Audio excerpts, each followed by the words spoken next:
These are the descendants of Noah's sons, Shem, Ham, and Japheth, to whom children were born after the flood. The descendants of Japheth, Gomer, Magog, Madai, Javan, Tubal, Meshech, and Tyrus. The descendants of Gomer, Ashkenaz, Diphath, and Togarmah. The descendants of Javan, Elisha, Tarshish, the Kittim, and the Rodanim.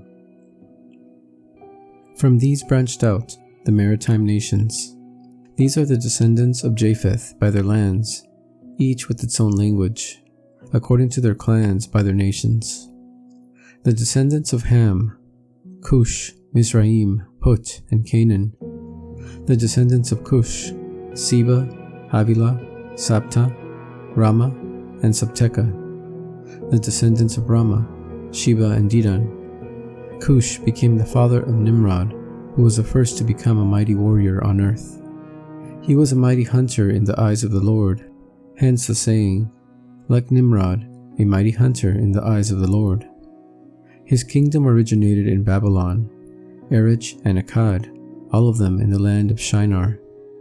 From that land he went forth to Assyria, where he built Nineveh, Rehoboth-ir, and Calah, as well as Rezin between Nineveh and Calah, the latter being the principal city.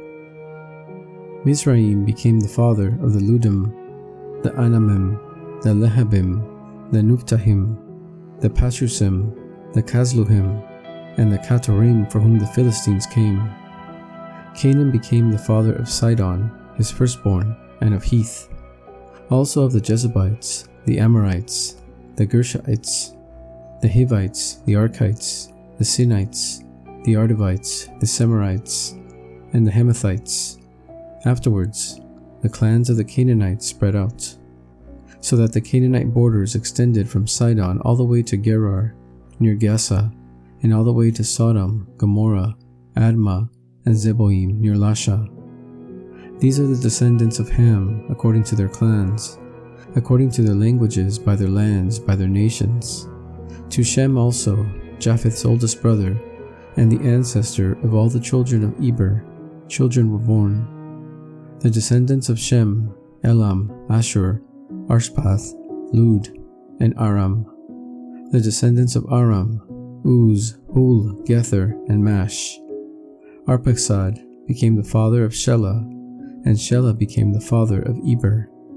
To Eber 2 sons were born. The name of the first was Peleg, for in his time the world was divided, and the name of his brother was Joktan. Joktan became the father of Almodad, Shelef, Hazarmapheth, Jerah, Hadaram, Uzal, Dikla, Obal, Amail, Sheba, Ophir, Havilah, and Jobab. All of these were descendants of Joktan. Their settlements extended all the way from Misha to Sephar, the eastern hill country. These are the descendants of Shem, according to their clans, according to their languages, by their lands, by their nations. There are the clans of Noah's sons, according to their origins and by their nations. From these the nations of the earth branched out after the flood.